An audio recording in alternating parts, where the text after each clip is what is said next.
بسم اللہ الرحمن الرحیم۔ پہلا کوشچن ہے جی کہ غالی رافضی اور خاص طور پہ اخباری شیعہ حضرات کا یہ دعویٰ ہے کہ اہل سنت اپنی صحیح و سند روایات سے قرآن مجید فرقان حمید کی حفاظت ثابت نہیں کر سکتے، تو ان کو کیا حق پہنچتا ہے کہ ہم سے یہ مطالبہ کریں کہ ہم ائمہ اہل بیت کے نام جو ہے قرآن مجید سے دکھائیں؟ قرآن پاک حدیثوں کا محتاج ہی نہیں، ہمارا مقدمہ ہمارے اعتبار سے سمجھیں، ہم نے کب دعویٰ کیا ہے کہ قرآن کو احادیث کی ضرورت ہے؟ قرآن تو تواتر، عملی تواتر اور اجماع سے ٹرانسفر ہو رہا ہے۔ کس حدیث کی کتاب میں پورا قرآن لکھا ہوا ہے؟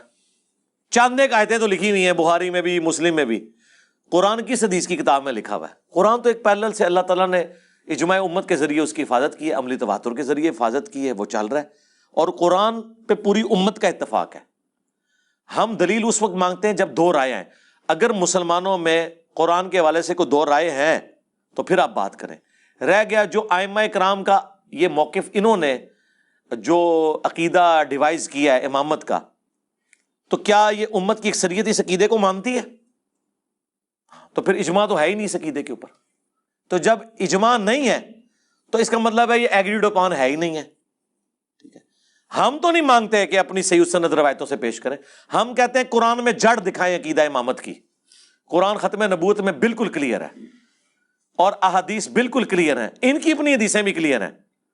ہم تو حدیثوں کی طرف آتے نہیں، عقیدہ امامت آلموسٹ نبوت کے بعد کا مرتبہ ہے، تو اس کے لیے حدیثیں صحیح الاسناد حدیث چھوڑ دیں، جو مرضی ہو جائے، جب تک قرآن میں اس کی جڑ نہیں موجود ہوگی ہم کسی روایت کو بھی نہیں مانیں گے اس کے حق میں۔ ہم کہتے ہیں قرآن سے ثابت کریں عقیدہ امامت۔ اور یہ جو الزام عائد کرتے ہیں کہ اہل سنت ہمارے پہ چڑھائی کرتے ہیں، جبکہ اہل سنت کی روایات ایسی صحیح سند موجود ہیں کہ نعوذ باللہ استغفر اللہ اس میں نقصان ہے، قرآن پاک کا نقصان ہوا ہے نعوذ باللہ جمع سے قبل، یہ جو غالی رافضی اعتراض کرتے ہیں۔ اگر وہ اعتراض ہماری کتابوں سے کر رہے ہیں پھر روایت ہماری کتاب سے پوری پیش کریں، وہ منطقی انجام تک پہنچی ہوئی ہیں چیزیں۔ مثلاً یہ پیش کرتے ہیں صحیح بخاری سے کہ جب حضرت ابوبکر کے دور میں زید ابن ثابت کی ڈیوٹی لگائی گئی جنگ یمامہ کے بعد، تو قرآن کی ایک آیت ان کو نہیں مل رہی تھی، تو حضرت خزیمہ بنت ثابت انصاری کے پاس وہ ریٹن فارم میں ملی، اس ایک کی گواہی دو کے برابر لی گئی، کیونکہ نبی الاسلام نے ان کے بارے میں فرمایا ہوا تھا کہ اس اکیلے کی گواہی بھی دو کے برابر لینی ہے۔ یہ حضور کا معجزہ حضور کی وفات کے بعد ظاہر ہوا۔ وہ کہتے ہیں دیکھیں گمی ہوئی تھی۔ اللہ کے بندو، گمی ہوئی چیز وہ ہوتی ہے جو لوگوں کو معلوم ہوتی ہے کہ یہ گمی ہوئی ہے۔ اگر ایک چیز گم گئی تھی تو صحابہ اسے تلاش کیوں کر رہے تھے اگر ان کو نہیں پتا تھا کہ یہ آیت موجود ہے؟ اپنی عقل نہیں۔ اگر میں کہوں کہ قرآن میں سورہ یاسین کی ایک آیت ہے جو گم گئی ہے، تو آپ مجھ سے پوچھیں گے کون سی والی آیت؟ میں کہوں گا یہ آیت، تو اس کا مطلب ہے گمی تو نہیں، وہ ہے۔ ٹھیک ہے، سمجھ رہے ہیں آپ میری بات؟ سمجھ رہے ہیں نا؟ ہاں ہاں، یہ وہ والا ہے، سمجھ رہے ہیں نا؟ ہاں یہ والا ہے، نہیں یہ وہ والا ہے، نہیں یہ بات نہیں ہے وہ جو آپ سمجھ رہے ہیں۔ ٹھیک ہے، وہ جو منا بھائی نے کہا نہیں، وہ بیسیکلی رسول اللہ کے نوٹس تلاش کر رہے تھے کہ نبی علیہ السلام نے جو وحی میں لکھوائی تھی نا وہ آیات، حضور کی لکھوائی بھی کہیں سے مل جائے۔ صحابہ کو تو زبانی یاد تھی اور وہ آیتیں پڑھتے تھے کہ یہ آیت ہمیں حضور نے سکھائی ہے سورۃ الاحزاب کے اندر، یا ایک روایت میں ہے سورہ التوبہ کی آخری دو آیات، لقد جاءکم رسول من انفسکم۔ صحابہ کہتے تھے حضور نے قرآن کے طور پہ ہمیں سکھائی ہے، ہم نے زبانی صرف جنگ یمامہ والے حافظ تو نہیں تھے نا، حضرت علی حافظ قرآن نہیں تھے، حضرت ابوبکر حافظ قرآن تھے، انہوں نے قرآن، ابن مسعود موجود تھے، باقی تو جنہوں نے 70 صورتیں بخاری مسلم میں حضور کے پیچھے نماز میں یاد کی ہوئی تھی۔ ٹھیک ہے، یہ لوگ موجود تھے، انہیں یہ پتا تھا کہ حضور نے قرآن کے طور پہ ہمیں زبانی یاد کروائی ہوئی ہے۔ یہ تو اسی طریقے سے ہے کہ ایک وہ شخص جسے نہ پتا ہو کہ یہ آیت کہاں لکھی ہے، مجھے آ کے بتائے کہ بتاؤ قرآن میں کہاں لکھی ہے، میں نے تو بہت ڈھونڈی آیت نہیں ملی، تو میں اس سے پوچھوں گا کہ آیت کیوں ڈھونڈی؟ وہ کہے گا میرے علم میں ہے کہ یہ آیت، مجھے پتا ہے کہ ایک آیت ہے قرآن کی ایسی، تو میں اسے بتا دوں گا کہ فلاں صورت میں فلاں جگہ۔ میں ایک دفعہ اہل حدیث کی مسجد میں گیا، دو علماء فجر سے لے کے زور تک ایک آیت تلاش کر رہے تھے، علماء۔ میں انٹر ہوا تو مجھے کہنے لگے جی صبح سے بیٹھے ہوئے ہیں ہم، کتاب لکھ رہے ہیں، یہ آیت نہیں مل رہی۔ آیت انہوں نے پڑھی، میں نے کہا سورۃ المائدہ میں یہ آیت کھولیں۔ شکر ہے انجینئر صاحب، اب میری تو فیلڈ ہے، میرا یہ دعویٰ ہے اللہ کے فضل سے جتنی بھی آیات کریٹیکل ہیں حافظ قرآن نہیں وہ ڈھونڈ سکے گا، میں فوراً آپ کو بتا دوں گا، حالانکہ میں حافظ نہیں ہوں، لیکن میں نے اس میں زندگی لگائی ہے، مجھے پتا ہوتا ہے یہ اس طرح کی جگہ ہے، یہ اس جگہ آیت موجود ہے۔ حافظ قرآن کو بھی نہیں ملتی. ڈاکٹر اسرار صاحب حافظ قرآن نہیں تھے, لیکن کس طرح کراس ریفرنسز وہ کوٹ کرتے تھے, کیونکہ انہوں نے اس فیلڈ میں مار کھائی ہوئی تھی. تو وہ اب یہ نہیں کہ ان کو صبح سے نہیں ملی تو گم گئی ہے, گمی نہیں, بیچ میں موجود تھی انہیں. تو وہ آیت ریٹن میں حضور کا ریکارڈ نہیں مل رہا تھا جو آپ نے لکھوایا تھا, کیونکہ حضرت ابوبکر نے یہ پابندی لگائی تھی کہ صرف صحابہ کے یا میری کرائمنگ کے اوپر نہیں جانا, بلکہ حضور کے اپنے نوٹس جمع کروانے ہیں جو آپ نے اپنے سامنے لکھوائے تھے. یہ تھا. تو گما تو کچھ بھی نہیں ہے. کون کہتا ہے گم گیا؟ اسی روایت کو پورا پڑھیں نا. اب منکرین حدیث مسلم سے حدیث لے کے آتے ہیں کہ نبی علیہ السلام نے فرمایا کہ تم نے قرآن کے سوا جو کچھ لکھا ہے میری طرف سے اس کو مٹا دو. تو کہتے ہیں دیکھیں حدیث لکھنے کی ممانعت ہے. حدیث لکھنے کی ممانعت ہمیں حدیث سے دکھا رہے ہیں. آپ بھی اپنی عقل استعمال کریں کہ تم تو مسلم شریف کو مانتے ہی نہیں ہو, تو اس سے ہمیں یہ روایت کیوں پیش کر رہے ہو؟ اور اگر ہمیں پیش کرو گے تو ہم بخاری مسلم سے تمہیں حدیث لکھوانی والی حدیثیں بھی بتائیں گے, اس سے پھر بھاگنا نہیں ہے. اور اس کا جواب ہم بخاری مسلم سے تمہیں دیں گے کہ جب کثرت سے قرآن نازل ہو رہا تھا, صحابہ کرام حضور کی ہر بات لکھا کرتے تھے, تو حضور علیہ السلام نے شروع میں پابندی لگانے کی, جس طرح گورنمنٹ بھی بعض اوقات دفعہ 144 نافذ کر دیتی ہے نا, کہ ابھی کریٹیکل سچویشن ہے, کوئی بندہ کوئی پبلک گیدرنگ 5 سے زیادہ نہیں کرے گا, پھر وہ کھول دی جاتی ہے. نبی علیہ السلام نے دیکھا ہر بندہ آگے نوٹس بنائی جا رہا ہے, پھر میں کوئی نہیں لکھے گا, اور اگر کسی نے لکھا ہے مٹاؤ انہوں, کیونکہ تسی آیت اور حدیث مکس کر دو گے. لکھو اس سے جس کو میں نوٹس لکھوا رہا ہوں. ایک بندہ سامنے بیٹھ کے نوٹس لکھ رہا ہے, وہ تو حضور کی ہر بات کو قرآن سمجھ کے لکھ رہا ہے. حضور رسپانسبل اس کاتب وحی کے ہیں جس کو آپ کہہ رہے ہیں کہ لکھ یہ قرآن ہے, اور باقیوں نے جو خود نوٹس بنائے حضور کہتے ہیں چھوڑ دو یار. جس طرح ہم یہاں کہتے ہیں یار ڈیلیٹ کر دو یہ کلپ بیچ میں سے, بیچ میں اس نے بندے نے بیچ میں ایک پاک چھوڑ دیا, یہ نہ ہو کہ یہ ویڈیو کا حصہ مان جائے. یہ کام نہیں کرنا. لہٰذا آپ نے ہم سے ہی پوچھنا ہے نا, ہمارا مقدمہ ہمارے خلاف جب آپ پیش کریں گے تو سرکار اس کا جواب بھی تو ہم سے لینا ہے نا. آپ کی مرضی کا جواب تو نہیں ہم نے ماننا, ہم اسی سے ہی دکھائیں گے. امام بخاری نے باقاعدہ کتاب العلم میں ہیڈنگ مان دی ہے کہ حدیث لکھوانے کا بیان, اس میں حضرت ابو ہریرہ کا قول لے کے آئے. وہ کہتے ہیں کہ مجھ سے زیادہ حدیثیں عبداللہ بن عمر بن عاص کو آتی ہیں, کیونکہ میں حدیثیں زبانی یاد رکھتا ہوں اور وہ لکھ لیتے ہیں. یہ صحیح بخاری میں ہے. اور پھر اسی کا ایک طریق, اسی کو سپورٹیو طریق ابو داؤد اور مسند احمد میں ہے. یہی عبداللہ بن عمر بن عاص کہتے ہیں میں حضور کی ساری باتیں لکھا کرتا تھا صلی اللہ علیہ وسلم. کچھ صحابہ نے کہا کہ بعض اوقات حضور غصے میں بھی ہوتے ہیں تو تم نہ لکھا کرو, تو میں نے لکھنا چھوڑ دیا. تو کچھ دنوں بعد حضور نے کہا تم لکھ کیوں نہیں رہے؟ کہ یا رسول اللہ کچھ لوگوں نے کہا تھا آپ بھی انسان ہی ہیں. تو آپ نے اپنی زبان پکڑ کے فرمایا کہ اس زبان سے حق کے سوا کچھ نہیں نکلتا, تم لکھو. تو انہوں نے پھر لکھنا شروع کر دیا. تو ہم حدیثوں سے بھی جواب دیں گے کہ کہاں حضور نے منع کیا, کہاں حضور نے لکھوایا صلی اللہ علیہ وسلم. جس طرح میں یہاں کوئی بات کرتا ہوں کسی معاملے میں, تو ظاہر ہے کہ وہ کسی کانٹیکسٹ میں بات ہو رہی ہوتی ہے نا. آپ میری بات کو میری باتوں کی روشنی میں سمجھیں گے نا. یہ تو نہیں کریں گے کہ آپ نے جی ایک ویڈیو میں یہ کہہ دیا تھا, آپ نے تو ایک دن یہ کہا تھا, دوسرے دن یہ کہہ دیا, تو میں آپ کو بتاؤں گا اس دن میں نے یہ اس لیے کہا تھا. یعنی اب فرحان بھائی مجھے کہہ رہے ہیں جناب انہوں نے ایک بات میری پکڑ لی ہے کہ جی وہ جمعے والے دن ہم نے ایک پروگرام کیا, وہ ہم نے 1:30 سے پہلے ختم کر دیا, اور لوگ جمعہ بھی جا کے کہتے ہیں اس کا مطلب ہے ہر اتوار کو 1:30 بجے ختم ہو سکتا ہے. علی بھائی آپ ہی لمبا کرتے ہیں. وہ میں کہ یار یہ آپ نے تو نہیں ڈیسائیڈ کرنا, وہ تو ہم نے جب 1:30 بجے کیا تو بھائی وہ 10:30 شروع بھی کر لیا تھا. یہاں تو ریل کار 10 بجے پہنچ رہی ہوتی ہے, لوگوں کو ناشتہ کرانا ہوتا ہے, 11 سے پہلے لوگ ریڈی نہیں ہوتے. پہلے ہم اس لیے بلاتے ہیں کہ ناشتہ کریں, سکون سے فریش ہوں, واش روم یوز کریں, تب میں 11 بجے یا 11:15 شروع کروں. وہ جمعے والے دن ہم نے پہلے دن سے پیٹ سیاپا ڈال دیا تھا کہ بھائی 1:30 بجے ہم نے ختم کرنا ہے, لہٰذا 10 بجے پہنچنا بھائی.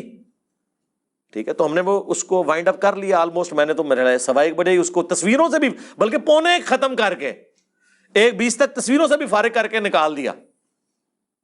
تو وہ ایک اسپیشل کیس تھا. اب اس کو کوٹ کر کے کوئی ہر اتوار کو منو میڑا تو نہیں مار سکتا کہ وہ جمعے والا پروگرام ہی تو تسی کیتا سی دیکھ لو.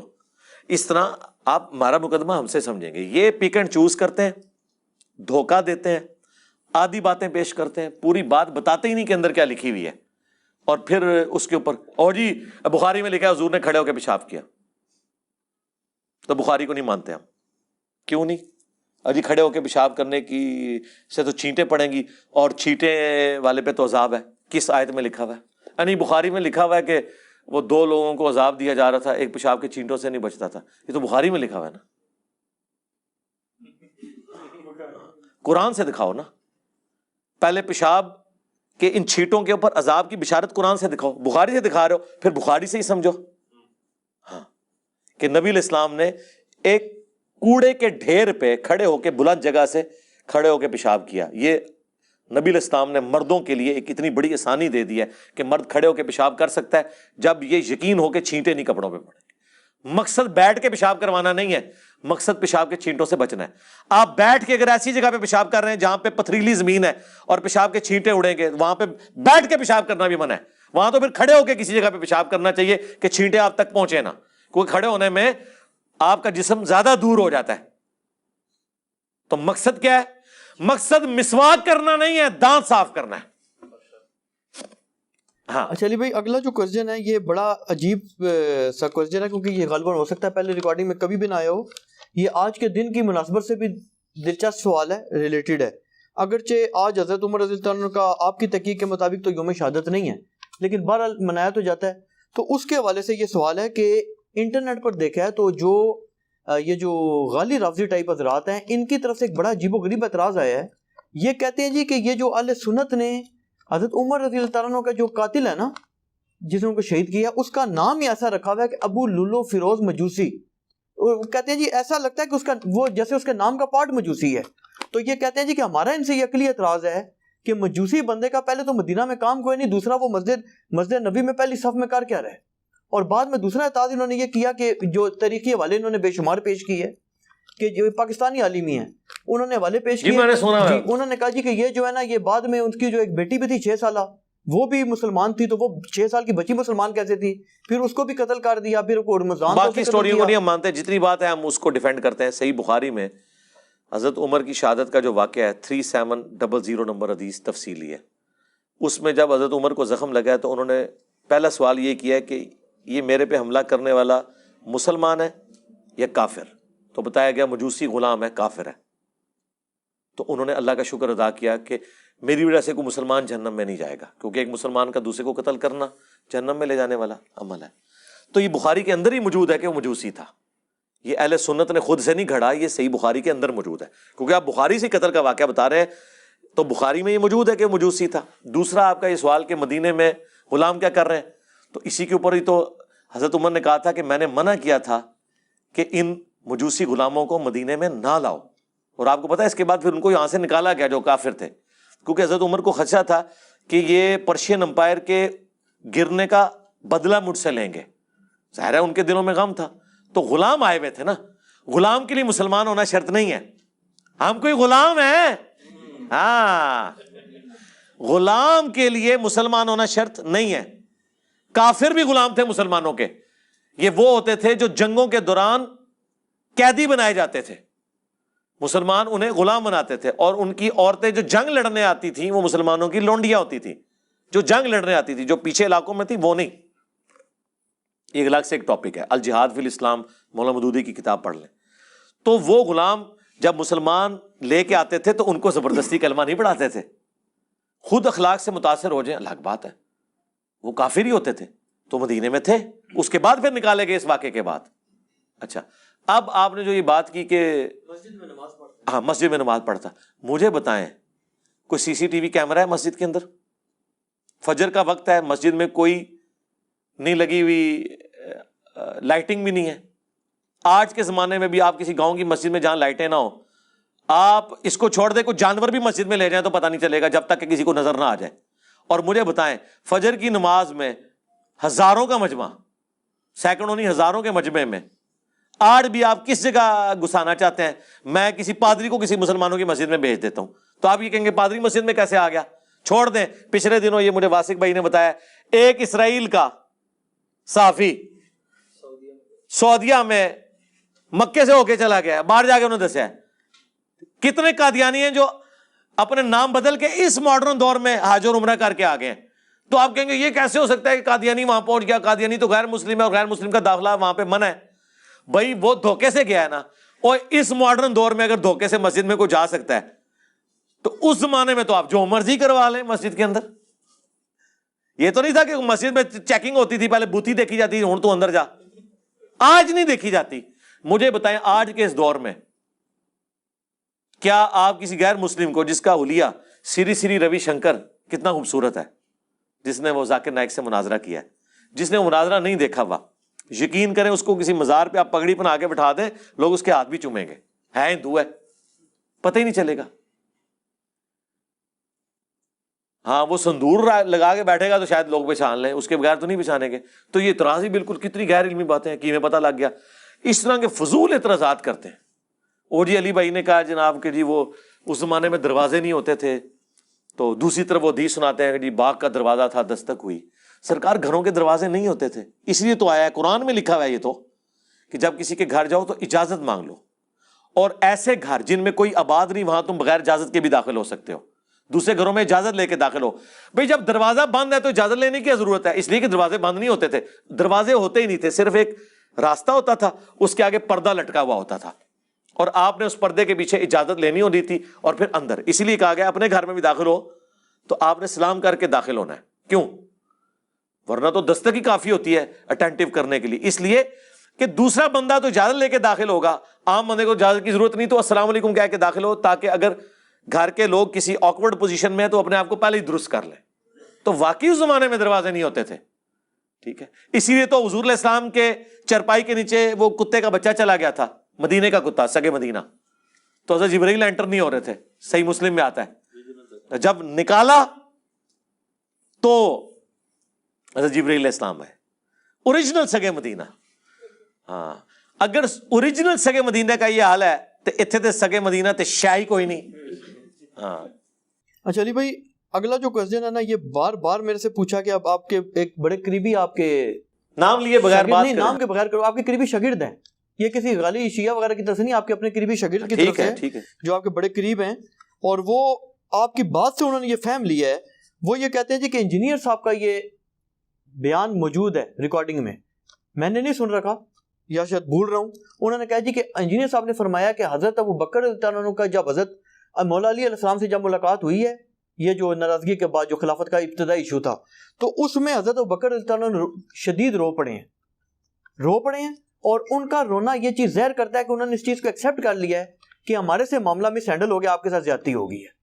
تو وہ کہتے ہیں جی کہ اب انجینئر صاحب سے آپ نے یہ پوچھنا ہے, ریکارڈنگ میں لانا ہے, میں بھی سنوں گا کہ جب انجینئر صاحب فرما رہے ہیں کہ انہوں نے ایکسیپٹ کر لیا کہ ہمارے سے مس ہینڈل ہو گیا ہے, تو ان کو اول تو یہ کرنا چاہیے تھا کفارہ, کہ کہتے چلو اب آپ کے حوالے خلافت کر دیتا ہوں, اگر نہیں کی تو اپنے بعد نومینیٹ کر دیتے.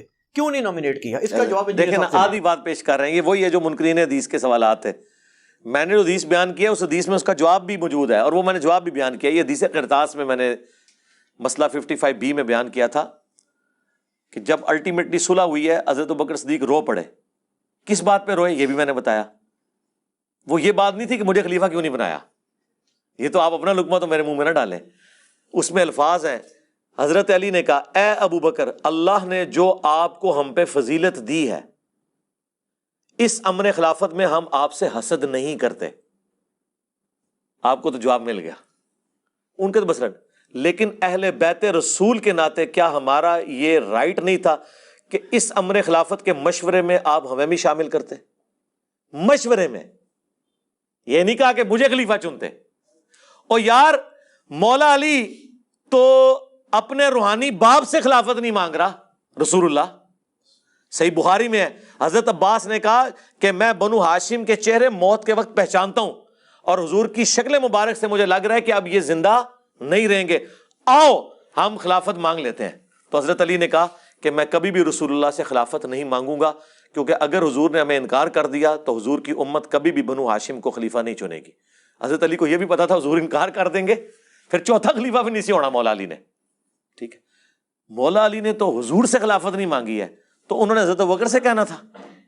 تو بات ہی بالکل غلط ہے. اس میں موجود ہے ہم آپ سے حسد نہیں کرتے, کیونکہ بخاری میں حدیث ہے کہ کوئی خواہش کرنے والا خواہش کرے گا, لیکن اللہ اور میری امت ابو بکر کے علاوہ کسی پہ راضی نہیں ہوگی.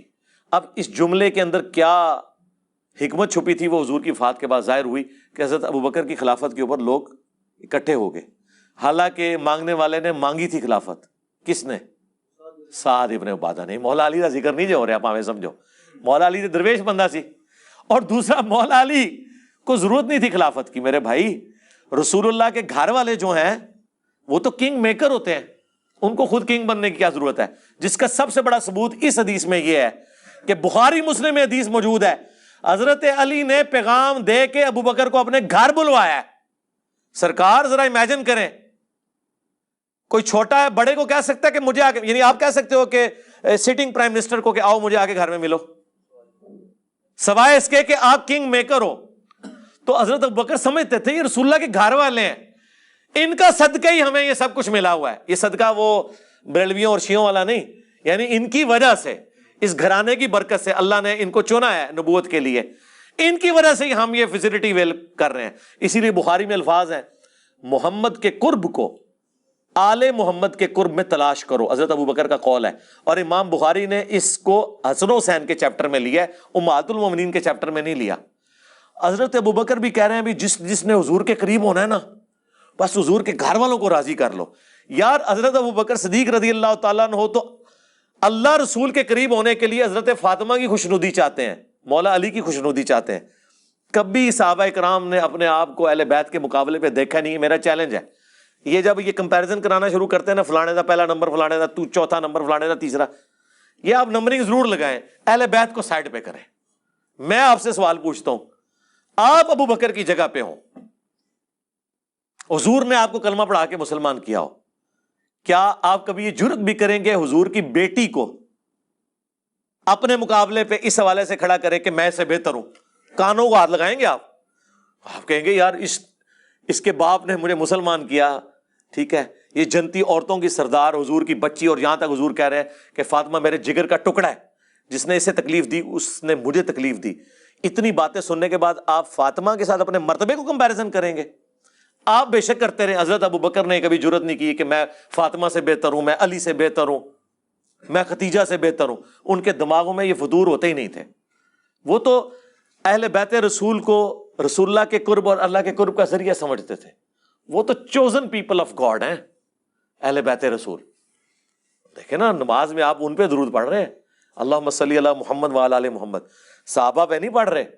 بعض ناسبیوں نے آل محمد سے مراد کہا کہ آل کا ترجمہ ہوتا ہے والا، جس طرح قرآن میں ہے آل فرعون، تو اس سے مراد ہے فرعونی، اور آل موسیٰ، تو آل محمد سے مراد ہے نبی کے سارے ساتھی۔ ہم نے کہا رکو ذرا، صبر کرو، رسول اللہ سے بھی پوچھ لو۔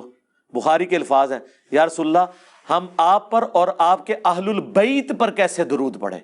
تو آپ نے کہا پڑھو اللہم صلی علی محمد وعلی آل محمد کما صلیت علی ابراہیم وعلی آل ابراہیم انک حمید مجید۔ اور میں یعنی اس حوالے سے غامدی صاحب نے تو یہ دلیل نہیں پیش کی۔ غامدی صاحب سے جب سوال ہوا نا، مجھے تھا کہ غامدی صاحب کہیں ڈنڈی نہ ماریں، کیونکہ ان میں تھوڑی بہت مجھے بعض اوقات فیل ہوتا ہے وہ ناسبیت والا ایلیمنٹ۔ میں نہیں کہتا وہ ناسبی ہیں، تو انہوں نے کلیئر کٹ، انہوں تو خیر دلیل کے بغیر ہی بات کرنی ہوتی ہے نا، اپنا موقف ہی دینا ہوتا ہے، تو ان کے معنی انہوں نے کہا یہ تو آؤٹ آف کوشچن ہے۔ وہ سوال پوچھا آل محمد میں کیا، وہ انہوں نے کہا یار یہ تو آؤٹ آف کوشچن ہے، آل محمد سے مراد حضور کے گھر والے ہیں، صحابہ کرام کہاں سے ہو گئے آل محمد؟ حالانکہ وہ چاہتے تو کہتے قرآن میں ہی لکھا ہوا ہے، تو میرا کلپ آ جاتا غامدی صاحب رکو ذرا، صبر کرو، رسول اللہ سے بھی پوچھ لو۔ صحابہ کہہ رہے ہیں آپ اور آپ کے اہل البیت پر کیسے درود پڑھیں؟ تو کیا حضرت ابو بکر کا کبھی دعویٰ ہے کہ ہم اہل البیت ہیں؟ حضرت عمر کا یہ دعویٰ ہے؟ حضرت عمر تو خود ام کلثوم کا رشتہ حضرت علی سے مانگ رہے ہیں کہ قیامت کے دن میرا رشتہ اہل البیت سے نکل آئے۔ اب مجھے بتائیں اس کے بعد آپ یہ کس طرح کہہ دیں کہ حضرت عمر اپنے آپ کو حضرت علی سے افضل مانتے ہوں گے؟ یار جو ان کی بچی کا رشتہ اس لیے مانگ رہا ہے کہ میری بھی نسبت تھوڑے نال جڑ جائے، تو آپ کو یہ وسوسہ بھی کیسے آ گیا کہ حضرت ابو بکر عمر اہل البیت سے اپنے آپ کو بہتر سمجھتے ہوں گے؟ میں اپنی کو ورڈکٹ نہیں دے رہا، میں آپ کو logical think out of box کرنے پہ کہہ رہا ہوں کہ آپ صحابہ اور اہل بیت کو کمپیئر نہ کیا کریں۔ اہل بیت کے ساتھ کوئی بھی کمپیئر نہیں ہو سکتا، وہ حضور کے گھر والے ہیں۔ آپ اپنے آپ کو رکھ کے دیکھیں کہ آپ گمراہ ہوں اور آپ ایک نبی کا کلمہ پڑھ کے مسلمان ہوں تو آپ یہ بازو اوپر کر کے نبی کے گھر والوں کا مقابلہ کرنا شروع کر دیں گے؟ نہیں، آپ تو یہ کہیں گے کہ بس نبی کے گھر والوں کی شفاعت مجھے قیامت والے دن مل جائے، میں نبی کے گھر والوں کو خوش کروں، حضور خوش ہو جائے۔ اور یہی تو حضرت ابو بکر نے کہا کہ محمد کے قرب کو آل محمد کے قرب میں تلاش کرو، اور امام بخاری نے اس کو امہات المومنین کے چیپٹر میں نہیں ڈالا، حسن و حسین کے چیپٹر میں ڈالا ہے۔ قلعہ ہی ٹھوک چھڑیا انہوں نے۔ اور اگلی بات سنیں جو میں نے بڑی ایک ٹروتھ ریویلنگ، مشکات شریف آپ کھولیں، تیسری جلد میں صحابہ کے فضائل کے چیپٹر ہیں، امہات المومنین کا چیپٹر الگ ہے اور اہل بیت کا چیپٹر الگ ہے۔ اب مشکات والے بزرگ تو انجینئر صاحب کی ویڈیوز نہیں سنتے تھے، یہ تو 800 سال پہلے گزرے، 700، ان سے کوئی پوچھے کہ حضور کی بیویاں اہل بیت ہیں، قرآن میں لکھا ہے، ہم بھی مانتے ہیں، آپ حضور کی بیویوں کو اہل بیت والے چیپٹر میں کیوں نہیں داخل کر رہے؟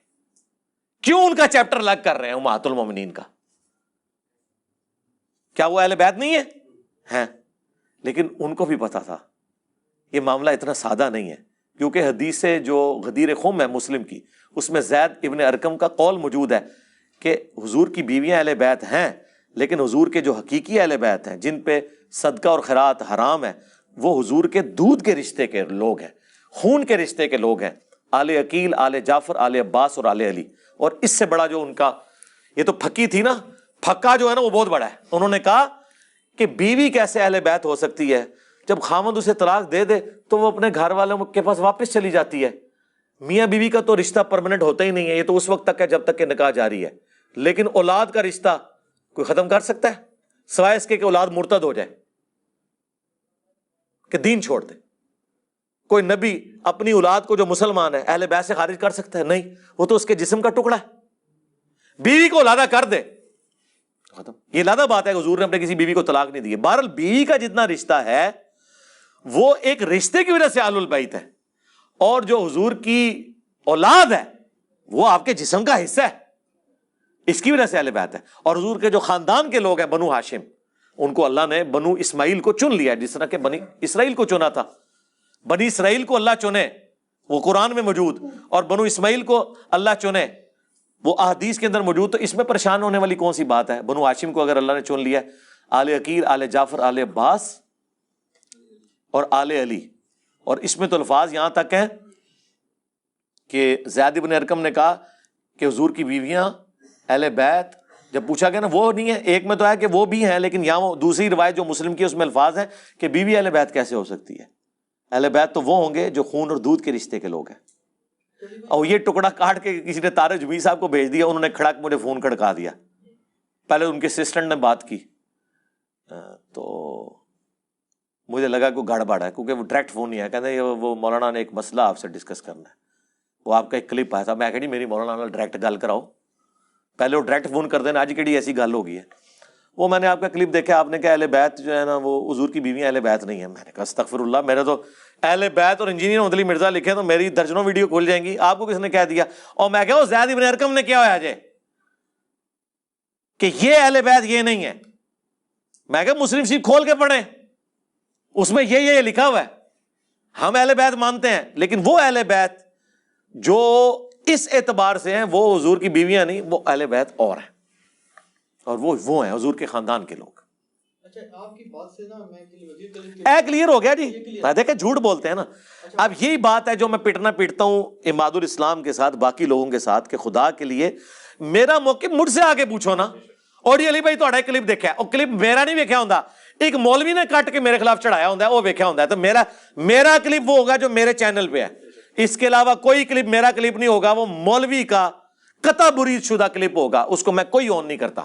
اچھا علی بھائی، جو آپ نے بھی فرمایا نا، یہ جو زید بن ارقم رضی اللہ عنہ والی حدیث بتائی ہے، یہ پچھلے دنوں نا ایک مذاکرہ ہو رہا تھا نا، ایک غالی رافضی کا اور ایک اہل سنت کا، تو انہوں نے یہی بات کی، اس نے معصومیت وغیرہ کا عقیدہ جو ثابت کرنے کی کوشش کی نا، اس میں یہ دلیل پیش کی نا، یہی آیت انما یرید اللہ لیذھب عنکم الرجس اہل البیت ویطہرکم تطہیرا، تو اس نے کہا جی رجس جو ہے نا، رجس سے یہ پاک ہیں، تو اس نے کہا یار تم پچھلا کنٹیکسٹ تو سارا پڑھو نا، اور مفتی اسحاق صاحب بھی یہی بات کیا کرتے تھے، وہ مفتی اسحاق قرآن بالکل واضح ہے، نبی اسلام کی بیویوں کے بارے میں اس نے آگے سے یہ کہا، اس نے کہا یہ جو حدیث ہے، حدیث کلیئر ہے کہ یہ بیویاں شامل نہیں ہیں جو رجس سے پاک ہیں، اور جو ترتیب تو بتا رہا ہے، ترتیب تو تمہارا بھی موقف ہے کہ ترتیب تو یہ وہ ہے ہی نہیں جس پہ قرآن نازل ہوا ہے، ہم تو اس کو ترتیب کو مانتے ہی نہیں ہیں۔ نہیں، یہ وہی ہے جناب والا، یہ ہیں وہ ذرائع، جوڈیشری میں جائیں گے یہ بھاگ جائیں گے۔ کیا اسنا عشری شیعہ کا یہ عقیدہ ہے؟ اور جس کو وہ جوڈیشری میں لے آئیں، آپ نے مجھے کسی انڈیویجول کا کال نہیں دکھانا کہ وہ کہیں کہ قرآن اپنی ترتیب سے ہٹا ہوا ہے، اگلے دن کا سورج طلوع نہیں ہوگا میں تکفیر کروں گا ایسے لوگوں کی جو قرآن کی اس ترتیب کو نہ مانے۔ یہ لوح محفوظ میں ہے، رہ گی ترتیب نزولی، اس سے کس کو انکار ہے؟ لیکن یہ نہیں ہوا ہوا کہ قرآن کو توڑ موڑ دیا گیا ہے۔ اگر یہ توڑا موڑا ہے تو خود رسول اللہ اور اللہ نے کیا ایسا، کیونکہ قرآن کی حفاظت کا ذمہ کس کے ہے؟ اللہ۔ تو اللہ نے جہاں بہتر سمجھا آیت رکھی وہ اسی کانٹیکسٹ میں، یہ خام خواہ جھگڑا ہے. قرآن بالکل اپنے مقدمے کے اندر واضح ہے. اچھا، اور شیعہ کے لیے تو میری یہ پھکی ہے قیامت تک کے لیے، سیدہ فاطمہ اگر اہل البیت میں سے ہیں تو سیدہ ختیجہ کیا اہل البیت سے خارج ہے جو ان کی ماں ہے؟ بتائیں. نہیں، وہ کہتے ہیں معصومیت والا عقیدہ نہیں وہ میں بعد میں آؤں گا، پہلے اہل بیت پہ آ جائیں نا. معصومیت والا عقیدہ تو قرآن سے ثابت کرنا پڑے گا، وہ تو بڑے لیول کا عقیدہ ہے نا. نہیں، وہ رجت سے ثابت کرنا چاہتے ہیں نا، نہیں رجت پاک سے. وہ ٹھیک ہے، وہ کہتے ہیں اس میں نہیں شامل. اچھا یہ اگر پاک والا ہے، وہ تو قرآن میں اللہ تعالیٰ نے غزوہ بدر احد کے اوپر بھی آیات نازل کی ہیں کہ ہم نے بارش نازل کی تاکہ تم سے گندگی دور کر دیں. صحابہ کرام کو کہا ہے 313 تھے وہ بھی پاک نے قرآن چ، شیطان کا رڈس تم سے دور کر دیں. یہ غزوہ بدر کے بارے میں ہے. ٹھیک ہے، اس طرح نہیں، یہ تو عقیدہ ہے ڈیوائن اور پھر آگے پورے کے پورے معاملات. ٹھیک ہے، وہ میں ادھر آ رہا ہوں.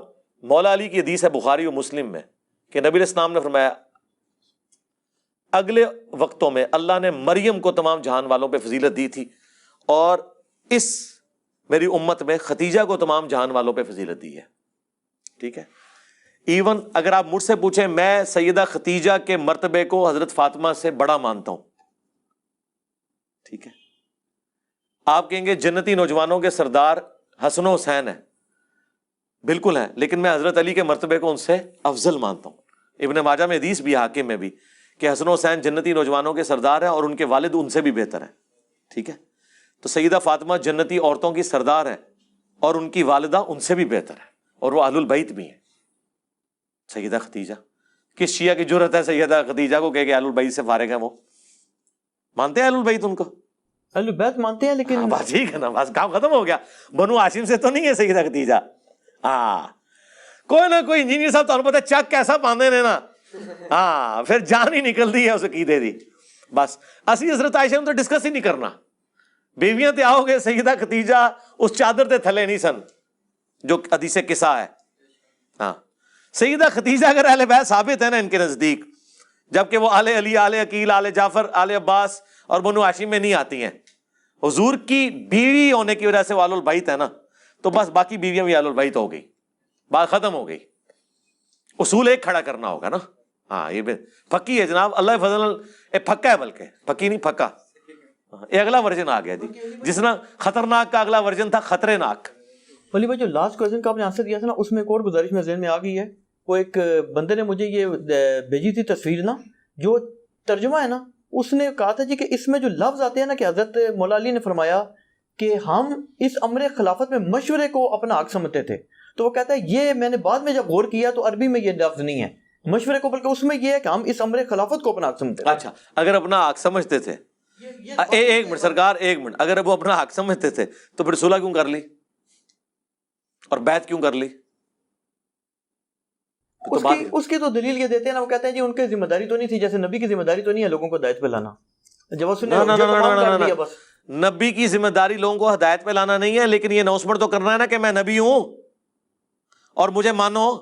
حضرت علی نے کب خلفائے ثلاثہ کے زمانے میں یہ کہا ہے کہ میں اللہ کا خلیفہ ہوں، میں منصوص من اللہ ہوں، میں خلیفہ بلا فصل ہوں؟ ابو بکر کو پولیٹیکل لیڈر مانو اور باقی جو سارے معاملات ہیں وہ میں لے کے چلوں گا. دکھائیں نا کبھی انہوں نے دعویٰ کیا. وہ تو تینوں خلفاء کے ساتھ رہے.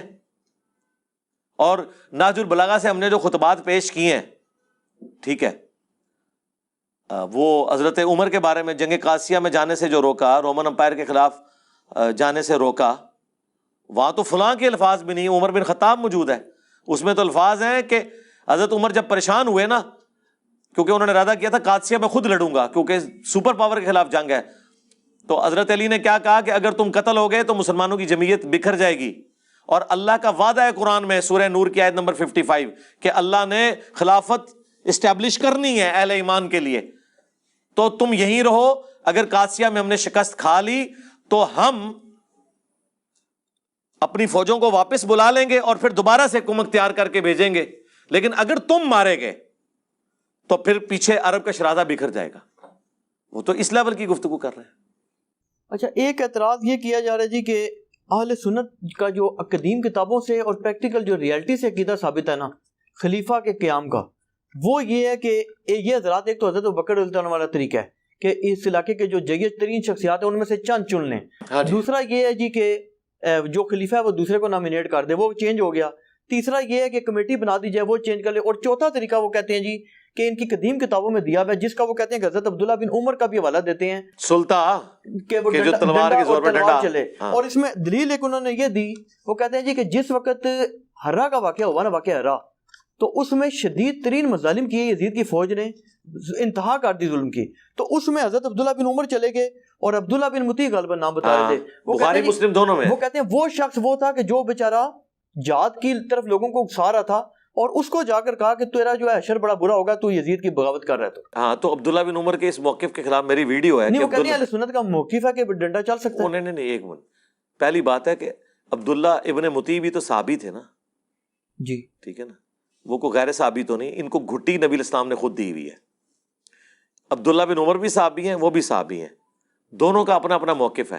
ہم عبداللہ بن عمر کے موقف کو صحیح نہیں سمجھتے, ہم عبداللہ ابن مطیع کو صحیح سمجھتے ہیں, کیونکہ انہوں نے کہا کہ ایک ہی وجہ تھی خاموش رہنے کی کہ چلو یار ان کو حکومت ملی ہے تو یہ اپنے معاملات لے کے چلیں گے, شاید وقت کے ساتھ سلجھ جائیں. انہوں نے اب حسین کو بھی قتل کر دیا, تب بیعت توڑوائی تھی انہوں نے. بخاری مسلم دونوں میں آتا ہے, انہوں نے کہا کہ اب بھی کیا چیز رہ گئی ہے, تو واقعہ ہررا ہوا. تو ہم عبداللہ بن مطیع صحابی کو صحیح سمجھتے ہیں, عبداللہ بن عمر کے موقع کو غلط سمجھتے ہیں. پھر دوسری بات, عبداللہ بن عمر کی اگر ہمیں کسی نے دھونس لگانی ہے, یا حنفیوں کو دھوکہ لگ گیا یا کسی اور کو دھوکہ لگ گیا اور وہ کہتے ہیں تلوار کے زور پہ جو بھی آ جائے آپ نے اس کی اطاعت کرنی ہے, تو پہلے عبداللہ بن عمر سے بھی تو پوچھ لیں کہ اس فتوے پہ قائم بھی رہے ہیں کہ نہیں. ہاں, آپ ان کے اس زمانے کی بات کر رہے ہیں جس زمانے میں ان کا موقف وہ تھا. مرتے وقت ان کا موقف کیا ہے؟ مرتے وقت ان کا یہ موقف ہے کہ مجموع الزوائد میں, المستدرک للحاکم میں, طبرانی میں اور کتابوں میں موجود ہے کہ عبداللہ بن عمر کہا کرتے تھے کہ مجھے زندگی میں نماز, روزہ, حج, زکوٰۃ کسی معاملے میں کوئی غم نہیں کہ میں نے چھوڑا ہو, سوائے ایک چیز کے کہ میں نے علی کے ساتھ مل کر فیہ باغیہ کے خلاف قتال کیوں نہیں کیا. تو یہ عبداللہ بن عمر آخری وقت میں روتے تھے. اور بخاری میں آتا ہے کہ ان کو نیزہ مروایا تھا حجاج بن یوسف نے, ان کو قتل کروایا تھا بنو امیہ نے, جس بنو امیہ کی انہوں نے پوری زندگی یعنی کہہ لیں سپورٹ کی, انہوں نے ہی ان کو مروا دیا. تو آخری وقت میں ان کو سمجھ آ گئی تھی. لہٰذا اب آخری وقت میں جب ایک بندے کو سمجھ آ گئی, اس کو پرانی باتوں کا حوالہ دے کے ٹونٹ کیا جا سکتا ہے. اس زمانے میں انہوں نے جب مان لیا کہ اس زمانے میں نے غلط کیا ہے, رجوع ہی ہو گیا نا جی, سب سے بڑی بات ہے. تو لہٰذا ہم اس بات کو صحیح مانتے ہی نہیں ہیں. اچھا, دوسری بات, حنفیوں سے یہ کہیں کہ اگر قدیم فقہا کی کتابوں میں یہ, اور آپ اس سلطے کو مانتے ہیں, تو قدیم فقہا کی کتابوں میں یہ بھی لکھا ہوا ہے کہ بیت المال سے جو تقسیم ہے وہ حضرت ابو بکر و عمر کے طریقے پہ ہوگی, حضرت عثمان کے طریقے پہ نہیں ہوگی. یہ وہ ٹروتھ ریویل ہے جو عامر عثمانی نے کیا تھا خلافت و ملوکیت کے خلاف کتاب لکھتے ہوئے, دفاع لکھ دیا پورا. انفیاں نو جو انہیں پھر ناکو چنے چبوائے نے نا, انہیں کیا من دسو تواڈی فقہ کی کتابوں میں کیوں لکھا ہوا ہے کہ مال غنیمت خلیفہ وقت حضرت ابو بکر اور عمر کے طریقے پہ تقسیم کرے گا, حضرت عثمان کے طریقے پہ نہیں کرے گا.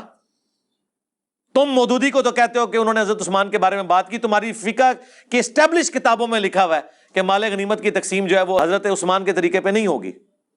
تو پھر کوئی گڑبڑ تو ہوئی ہے نا, وہ بخاری میں لکھی ہوئی ہے گڑبڑ. ان گورنروں کی شکایت حضرت علی کے پاس لوگ لے کے آئے, تو حضرت علی نے وہ محمد بن انفیہ کو بھیجا تھا کہ جاؤ عثمان کو یہ رسول اللہ کا صحیفہ بھیجو جس میں انہوں نے بتایا اس طرح تقسیم ہونا ہے. تو حضرت عثمان نے کہا کہ ہمیں اس کی حاجت نہیں ہے. تو محمد بن انفیہ جب واپس آئے, کہا ابا جی انہوں نے تو واپس کر دیا. تو حضرت علی نے کہا ٹھیک ہے ادھر ہی واپس رکھ دو, یعنی میرا کام تو صرف پہنچانا تھا نا. تو محمد بن انفیہ نے یہ حدیث اس وقت سنائی, صحیح بخاری میں آتا ہے, جب ان کو کسی نے کوئی بات کی نا اس حوالے سے کہ تم لوگ تو مخالفین عثمان ہو, علی کے بیٹو. تو انہوں نے کہا میرے باپ نے اگر عثمان کی مخالفت کرنی ہوتی تو اس دن کرتا جس دن اس نے رسول اللہ کی تحریر واپس کر دی تھی. اس دن میرے باپ نے عثمان کو کچھ نہیں کہا اور تحریر چپ کر کے واپس رکھوا دی. تو بعد میں تم یہ کہتے ہو کہ میں عثمان کو اس نے کچھ کرنا تھا. یہ پھکی دی تھی انہوں نے, پھکا دیا بلکہ محمد بن انفیہ نے اس زمانے کے ناسبیوں کو. ٹھیک ہو گیا. اچھا, اور ایک سوال بھیجا جی کہ اولی الامر کے بارے میں آپ کا یہ موقف ہے کہ اس سے مراد حکمران ہے, اور آپ کا کیا تمام اہل سنت کا یہ موقف ہے اطیعوا اللہ واطیعوا الرسول واولی الامر منکم. تو وہ کہتے ہیں جی کہ آپ اولی الامر کو تو بتا رہے ہیں کہ یہ مراد ہے, پہلے آپ یہ تو بتائیں کہ قرآن میں امر سے کیا مراد ہے, اللہ کے امر سے قرآن میں کیا مراد ہے. پھر وہ اس سے اگلی کراریل ایڈ کرتے ہیں, وہ کہتے ہیں جی کہ آپ یہ بتائیں کہ آپ کے نزدیک تو حکمران اس کا ہے, چاہے وہ یزید ہو, چاہے حجاج بن یوسف ہو، چاہے آج کل جیسے حکمران ہو، شرابی ہو، بدکار ہو، بدماش ہو، تو وہ کہتے ہیں جی کہ اللہ کا امر نعوذ باللہ وہ ایسے حکمران نافذ کریں گے. اس سے وہ پھر موقف یہ لاتے ہیں جی کہ حکمران کا ضروری ہے کہ وہ معصوم ہو، تو اللہ کا امر جو ہے وہ معصوم کے علاوہ نافذ ہی نہیں ہو سکتا. اگر یہی بات ہے تو پھر صلح حسن کدھر جائے گی؟ اب ہمیں تو ناصبیوں سے بھی مقدمہ لڑنا پڑتا ہے اور رافضیوں سے بھی لڑنا پڑتا ہے. صلح حسن کدھر جائے گی؟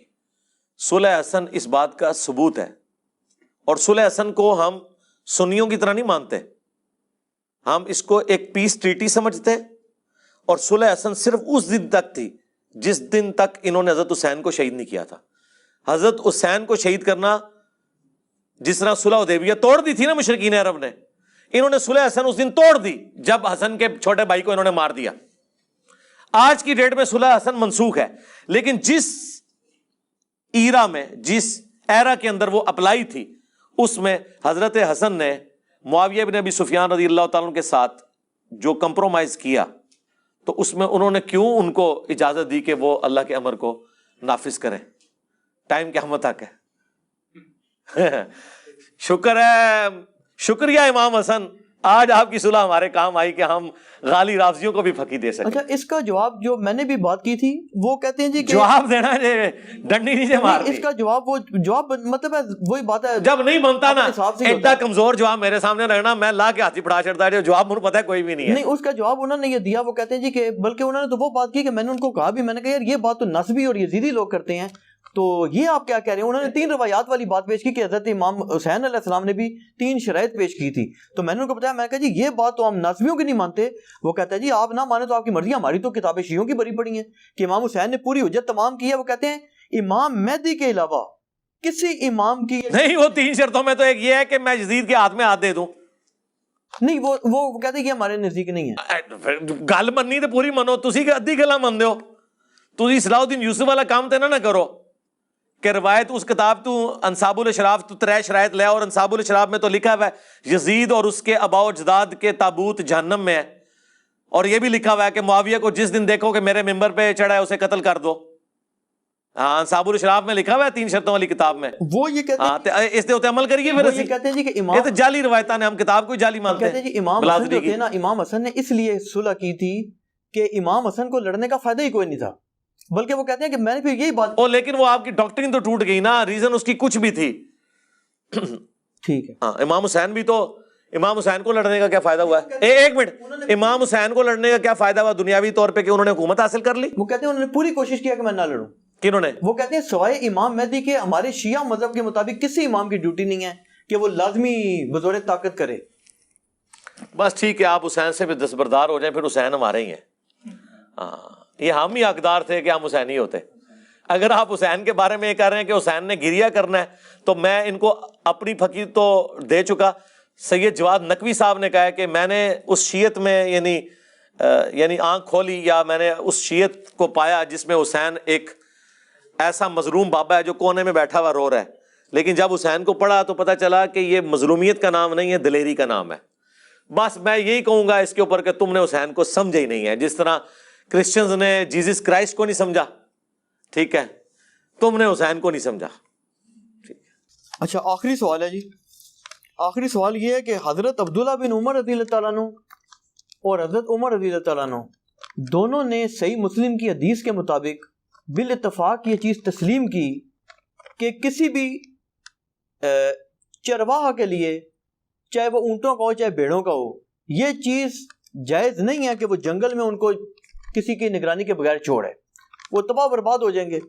تو یہ کیوں کر ممکن ہے عقلاً بھی کہ رسول اکرم صلی اللہ علیہ وسلم امت کو چھوڑ جائیں؟ ایک یہ اعتراض کرتے ہیں، اور دوسری چیز آگے سے یہ بھی کہہ دیتے ہیں جی کہ یہ جو ہے کس طرح ممکن ہے کہ رسول پاک صلی اللہ علیہ وسلم جو ہے وہ اللہ تعالیٰ کے یعنی کہ کسی، اچھا سوری اگلی میں بات مکس کر گیا. ایک اعتراض یہ کرتے ہیں جی کہ اسی سے ضمن یہ سوال ہے، آپ دونوں کا اکٹھا ہی جواب دینے، کہ قرآن سے ثابت کریں کہ ایک تو یہ ہے کہ کسی کو بھی اللہ تعالیٰ نے اختیار دیا ہو کہ تم اپنے حکمران خود چنو، اور دوسری چیز یہ ہے کہ کیا قرآن میں سے یہ چیز ثابت ہوتی ہے کہ کوئی نبی ایسا گزرا ہو، ایک نبی 1.25 لاکھ نبیوں میں، کہ جس نے امت کو ایسے ہی چھوڑ دیا ہو بغیر وصیت کیے ہوئے؟ ہاں جی، رسول اللہ صلی اللہ علیہ وآلہ وسلم. اس کی وجہ یہ ہے دیکھیں رسول اللہ کی مثال اس اسپیسیفک کیس میں اس لیے پیش نہیں کی جا سکتی کہ آپ کے ساتھ ایک ایسی چیز جڑی ہوئی ہے جو آپ کو اگلے انبیاء سے ممتاز کر دیتی ہے، لہذا نبی کے جیسا ہے ہی کوئی نہیں۔ کیوں؟ وہ ہے ختم نبوت۔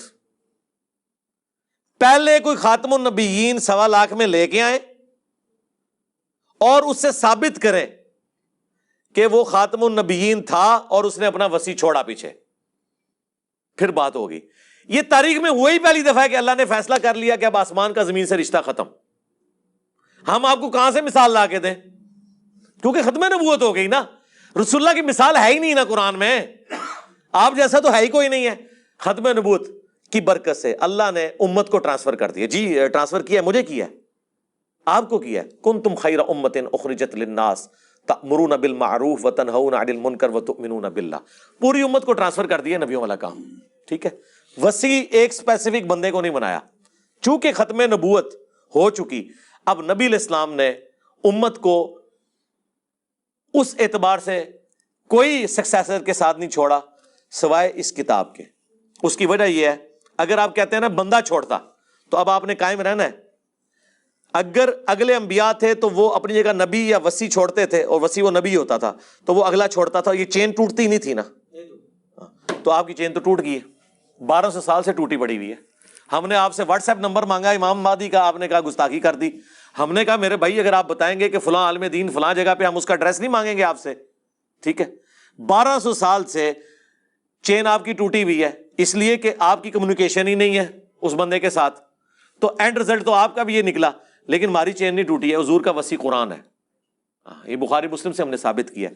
ہاں شکر ہے کہ میں 12 اماموں کے زمانے میں نہیں پیدا ہوا، میرے پاس کوئی جواب نہ ہوتا، اللہ نے مجھے بچا لیا ہے۔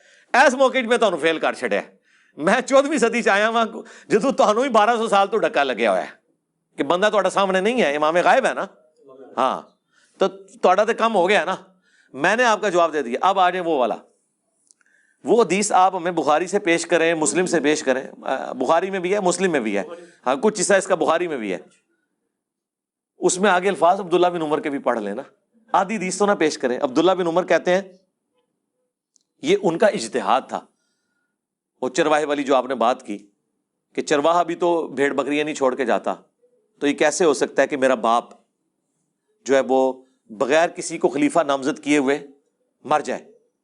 اچھا، اور اس سے انہوں نے یہ رزلٹ نکالا کہ اگر اتنی عقل حضرت عمر میں تھی تو رسول اللہ میں تو اس سے زیادہ عقل تھی، انہوں نے بھی اپنا خلیفہ کسی کو چھوڑا ہوگا۔ یہ انالوجی بنائی ہے نا، تو سرکار اسی حدیث میں آگے جواب ہے۔ عبداللہ بن عمر کہتے ہیں میں نے یہ گمان کیا، لیکن بعد میں مجھے لوگوں نے بتایا حضرت عمر کے ریفرنس سے کہ حضرت عمر نے ایک جملہ بولا ہے کہ اگر میں اپنے بعد کسی کو اپنا خلیفہ نامزد کرتا ہوں تو میں اس شخص کی سنت پہ عمل کرتا ہوں جو مجھ سے بہتر تھا، ابو بکر، اور اگر نہیں کرتا تو میں اس کی سنت پہ عمل کرتا ہوں جو اس سے بھی بہتر تھا، رسول اللہ۔ تو کہتے ہیں عبداللہ بن عمر، میں نے کہا اب میرے ابا جی کسی کو خلیفہ نامزد نہیں کریں گے، وہ رسول اللہ کے طریقے کو اڈاپٹ کریں گے، کیونکہ میرے ابا جی جب کمپیریزن کرتے تھے اور حضور کی کوئی بات آ جاتی تھی تو دوسروں کو چھوڑ دیتے تھے۔ میں نے کہا اچھا ابا نے یہ بات کی ہے، اون ابا نے کسی کو خلیفہ نہیں بنانا۔ جب انہوں نے یہ بول دیا نا کہ میں اگر خلیفہ بناتا ہوں تو ابو بکر کے طریقے پہ چلتا ہوں اور اگر نہیں بناتا تو میں رسول اللہ کے طریقے پہ، تو عبداللہ بن عمر کے الفاظ اسی حدیث میں موجود ہیں کہ میں نے سمجھ لیا اب میرا ابا کسی کو خلیفہ نہیں بنائے گا۔ تو اس میں خود موجود ہے کہ حضرت عمر خود کہہ رہے ہیں کہ خلیفہ نہ چھوڑنا پولیٹیکل، یہ سب سے بہتر طریقہ اور رسول اللہ کا طریقہ ہے۔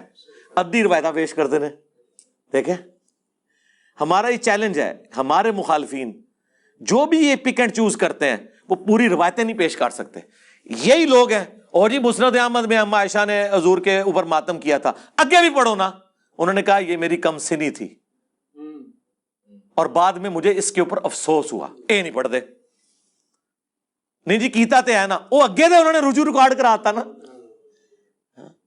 حقیقت بات ہے، آپ اس کو چھوڑ دیں۔ میں کہتا ہوں کہ جی نبی علیہ السلام سے جو صحابہ کی عقیدت تھی اس میں وقتی طور پہ سارے صحابہ بھی کالے کپڑے پہن کے ماتم شروع کر دیتے نا، کوئی بعید بات نہیں تھی۔ اس سے بڑی چیز ہوگی کہ حضرت عمر نے تلوار اٹھا لی کہ میں قتل کر دوں گا جو کہہ رہے، صحابہ کے ساتھ صحابہ کا عشق حضور کے ساتھ اتنا تھا، اس میں کسی سے بھی مس ہینڈلنگ ہو سکتی تھی، حضرت عمر سے ہو گئی ہے۔ جب حضرت بکر نے ان کو بٹھا دیا اور وہ آیات پڑھی وما محمد الا رسول قد خلت من قبل رسول یا انک میت و انہم میتون، یہ آیات پڑھی. تو سرکار یہاں بیٹھ کے اس سینیریو کو آپ امیجن نہیں کر سکتے. ٹھیک ہے جی، یہاں پہ اور دیکھیں جی لشکر اسامہ نہیں روانہ ہو رہا تھا، حضور نے کہا تھا روانہ کرو. یار اس لیے روانہ نہیں ہو رہا تھا، حضور حالت نزا میں تھے. مجھے بتائیں، ان کو تو چھوڑ دیں، آج نبی الاسلام ہم میں موجود ہوں اور حالات و واقعات بتا رہے ہوں کہ آپ کا آخری وقت آ چکا ہے، اور آپ نے اشارے بھی دے دیے ہیں. اذا جاء نصر اللہ والفتح بھی نازل ہو چکی ہے. اور عبداللہ بن عباس کا باپ عباس، حضور کا چچا، یہ کہہ رہا ہے کہ حضور کا چہرہ میں پہچان رہا ہوں. بنو ہاشم جب موت کے قریب ہوتے ہیں نا تو مجھے ان کے چہرے سے پتہ چل جاتا ہے. ظاہر ہے وہ بنو ہاشم کے یہ سارے سینیریو میں حضور آپ کو یہ کہہ رہے ہیں کہ فلاں جہاد پہ چلے جاؤ. ٹھیک ہے، تو صحابہ تو کیا حضور کو اس حالت میں چھوڑ کے جا سکتے ہیں؟ وہ تھوڑے دور جا کے انہوں نے پڑاؤ کر لیا کہ کہیں ایسا نہ حضور فوت ہو جائیں اور ہم حضور کے جنازے میں بھی شامل نہ ہو سکیں. اس سے یہ لوگ پتہ کیا نتیجہ نکالنا چاہتے ہیں؟ اس پہ بلکہ ویڈیوز بھی بنائی انہوں نے، جو آپ نے اچھا کیا، آپ نے یہ بات کور کر لی. میرے نہیں، میں نے یہ کور کیا ہے جی. میرا ایک لیکچر جسے میں قیامت کے دن رسول اللہ کی بارگاہ میں پیش کر سکتا ہوں وہ ہے کہ رسول اللہ کا قاتل کون. میں نے ان کے سارے اعتراضات کے جواب دیے ہیں. یہ کہتے ہیں حضور کو زہر دیا انہوں نے حدیث لدود کے ذریعے، وہ حضور کے منہ میں دوائی ٹپکا رہے تھے، انہوں نے کہا زہر ٹپکا دیا. اس کے آگے اس کا جواب موجود ہے. حضور علیہ السلام، وہ صحابہ کہتے ہیں ہم نے حضور کے منہ میں دوائی ڈالی جان بوجھ کے. حضور اعلیٰ کہتے رہے نہ ڈالو، لیکن ہم نے یہ گمان کیا کہ مریض جو ہے نا وہ دوائی کو ناپسند کرتا ہے، اور اس وقت نبی علیہ السلام کی تکلیف ہے اور وہ تو چاہتے تھے کہ حضور کی تکلیف دور ہو. آپ اپنے چھوٹے بچے کو ٹیکا نہیں لگواتے ہیں، ٹھیک ہے، وہ لاکھ کہتا رہے لیکن آپ سے اس کی حالت نہیں دیکھی جا رہی. تو صحابہ سے حضور کی حالت نہیں دیکھی جا رہی تھی، وہ آپ کے منہ میں دوائی ٹپکا رہے تھے. ٹھیک ہے، یہ کہتے ہیں زہر ٹپکا دیا. اس کے آگے موجود ہے بخاری میں، پھر حضور کو افاقہ جب ہوا تو آپ نے کہا کہ وہ دوائی لے کے آؤ. وہ دوائی لائی گئی. آپ نے فرمایا میں نے تمہیں منع کیا تھا، یعنی حضور کہہ رہے تھے کہ میں اس حالت میں بھی قابل اتباع ہوں. انوی تو کہتے ہیں حضور بوڑھے ہو گئے تھے تو اتباع کے قابل نہیں رہے کیونکہ جلسہ استراحت کرتے تھے. جلسہ استراحت تو حضور سکھایا کرتے تھے. حضور کبھی بھی ایسی حالت میں نہیں رہے کہ آپ قابل اتباع نہیں ہوں. آپ فرما دیتے تھے اگر کوئی کریٹیکل سچویشن آتی تھی تو آپ کہہ دیتے تھے کہ یہ خاص میرے لیے ہے. جیسے بخاری مسلم حدیث ہے کہ میں بیٹھ کے بھی نماز پڑھوں اللہ مجھے پورا ثواب دیتا ہے لیکن تمہیں آدھا ملے گا، وہ آپ کلیئر کر دیتے تھے. اب اس حالت میں نبی الاسلام نے کہا وہ دوائی منگوائی گئی. آپ نے سارے صحابہ کے منہ میں ٹپکوائی سوائے حضرت عباس کے، کیونکہ وہ اس میں شامل نہیں تھے. تو سرکار اگر وہ زہر تھا تو سارے مار کیوں نہیں گئے؟ اور دوسرا اس دوائی کے بعد تو حضور صحتیاب ہوئے ہیں. اگر زہر تھا اور حضور اس سے یہ پک اینڈ چوز کرتے ہیں، آؤٹ آف کانٹیکسٹ چیزیں کاٹتے ہیں، اسی میں ان چیزوں کے جواب موجود ہوتے ہیں. علی بھائی جو جیش اسامہ والی بات ہے نا اس کو کلیریفائی کر دیں. جی میں نے کلیریفائی کیا ہے. نہیں اس میں پتہ ہے یہ موقف کیا بناتے ہیں ان کا موقف؟ جی مجھے پتہ ہے ان کا یہ کہتے ہیں جی کہ رسول پاک صلی اللہ علیہ وسلم نے جان بوجھ کر ان کو اللہ پاک نے غیبی خبر دی تھی کہ میں دنیا سے وصال فرما رہا ہوں، اور ان کو یہ پتہ تھا ان کے بقول کہ جی وہ یہ معاملات اس طرح کریں گے. اسی لیے انہوں نے یہ جو شیخین علیہ السلام تھے ان کو انہوں نے کہا تھا کہ تم اس چھوٹے بچے کے انڈر ہو کے چلے جاؤ تاکہ یہ لوگ دور ہو جاتے.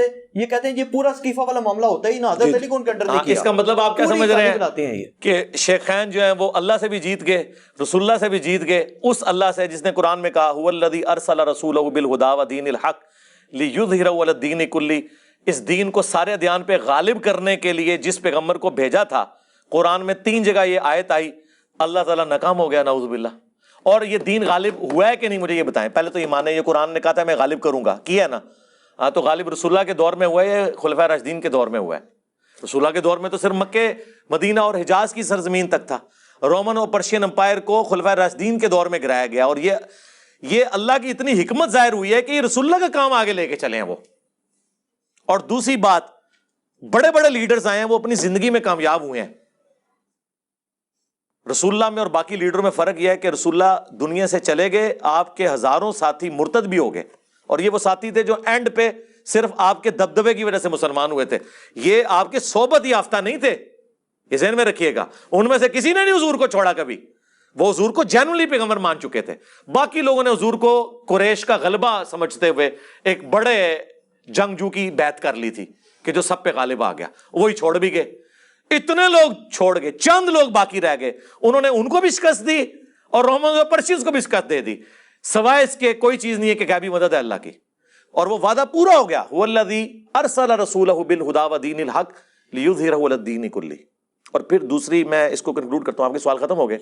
مولانا اسحاق کا ایک جملہ سونے کے قلم سے اور سونے کے پانی سے لکھنے کے یعنی قابل ہے. انہوں نے کہا تھا بتاؤ خلفائے راشدین نے کون سی اپنی جدادیں منائی ہیں، اپنے بچوں کے لیے کیا چھوڑ کے وہ مرے ہیں کہ تم کہو کہ انہیں لالچ تھی.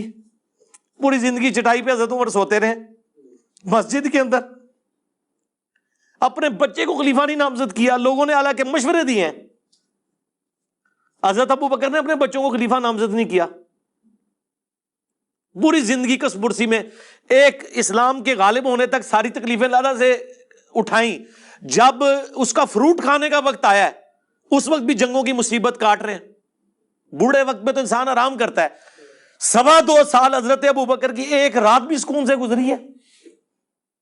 کتنے معاذوں میں جنگ کھولی ہے. منکرین زکوٰۃ، مسیلمہ کذاب، پرشین امپائر، اور ایون رومن امپائر کے لیے بھی آپ نے اپنے، وہ جب حضرت بلال نہیں ان کو روک رہے تھے، حضرت بلال کو بھی بھیجنا پڑا. حضرت عمر کی پوری زندگی جنگوں سے عبارت ہے. پھر اپنی اولاد کے لیے کیا چھوڑ کے مرے ہیں. زیادہ خلیفہ بنا جاتے ہیں نا. جنہوں نے خلیفہ بنایا بنو امیہ نے، وہ نظر آ رہا ہے دنیا کے لیے سب کچھ کیا. جنہوں نے اللہ کے لیے کیا انہوں نے تو اپنی اولاد کو کچھ نہیں دیا. اولاد تو ان کی اسی طرح ہی رہی ہے. محمد بن ابی بکر کو بنو امیہ نے قتل کیا، عبد الرحمن بن ابی بکر کو بنو امیہ نے قتل کیا. ویسے تو کہتے ہیں جی حضرت ابو بکر کی جو اولاد سے ہیں امام جعفر، ٹھیک ہے، تو یہ بتاؤ نا امام جعفر حضرت ابو بکر کی اس اولاد سے ہیں کہ جس اولاد کو بنو امیہ نے قتل کروایا ہے. محمد بن ابی بکر اگلی گل نہیں دستے، ادھی گل دستے نے. اس کو تو آپ درست ہی نہیں سمجھتے. یعنی اس سے مراد میں ناسبیوں کو کہہ رہا ہوں. اور ہمیں دوز لگاتے ہیں جی جو ائمہ تھے اہل بیت کے وہ تو حضرت بکر کی اولاد میں. کیڑی اولاد؟ وہ اولاد جدی پرورش مولا علی نے کی تھی، محمد بن بکر کی، جو جنگ جمل میں حضرت عائشہ کو سمجھاتے تھے. اور جب حضرت عائشہ کا اونٹ گرا، اس محمد بن ابی بکر کے ساتھ حضرت علی نے حضرت عائشہ کو احترام کے ساتھ گھر روانہ کیا. جو مسند احمد میں حدیث ہے کہ ایک وقت آئے گا تیرا عائشہ سے جھگڑا ہوگا. حضرت علی نے کہا میں بڑا بدبخت ہوں گا، تو فرمایا تم نے ایسا کرنا ہے عائشہ کو اس کے گھر تک پہنچا دینا ہے، اور پہنچایا. ٹھیک ہے، تو یہ چھوڑ دیں. مقدمے میں کبھی بھی کوئی جیت نہیں سکتا. پک اینڈ چوز آپ کریں گے تو وہ فٹ ہی نہیں بیٹھے گا. یہ اسی طرح ان کو تو چھوڑ دیں، تو بڑی ہستیاں تھیں. میں اپنے بارے میں دیکھتا ہوں کہ میرے بارے میں بلیم لگا رہے ہیں کہ جناب یہود و نصارہ سے فنڈنگ آ رہی ہے. آپ کیا سمجھتے ہیں یہ جب بکواس کر رہے ہوتے ہیں تو اس سے میرے کوئی ارادہ متزلزل ہوتا ہے؟ میرے تو ایمان میں اور اضافہ ہوتا ہے کہ یا اللہ میں واقعی ٹھیک ہوں، مجھے تو پتا ہے مجھے فنڈنگ نہیں آ رہی. ٹھیک ہے، تو میں تو اور پکا ہو جاتا ہوں نا. اس کے جھوٹے الزام لگانے سے کیا سمجھتے ہیں یہ کہ مجھے پیچھے کر لیں گے؟ میں تو اور چڑھ کے آؤں گا. انہوں نے ٹرینڈ چلایا، میں لا کے ہاتھ چپڑا چڑی. انہیں اس وقت انہوں روندے ہون گے کہ ایسی ٹرینڈ کیوں چلایا. اور ٹرینڈ بھی خیر ان کے اوپر الٹ گیا. اس ٹرینڈ میں تو سارے میکسیمم کمنٹس ہمارے حق میں تھے، ان کے حق میں تو بہت تھوڑے کمنٹس تھے. تو یہ چیز دیکھیں، پک اینڈ چوز نہ کریں، مقدمے کو دیکھیں. صلو علی محمد وآل محمد، اللہم صلی علی محمد وعلی آل محمد واصحاب محمد وازواج محمد وامت محمد اجمعین الی یوم الدین. ٹھیک ہے جی، وما علینا الا البلاغ المبین. جزاکم اللہ خیرا.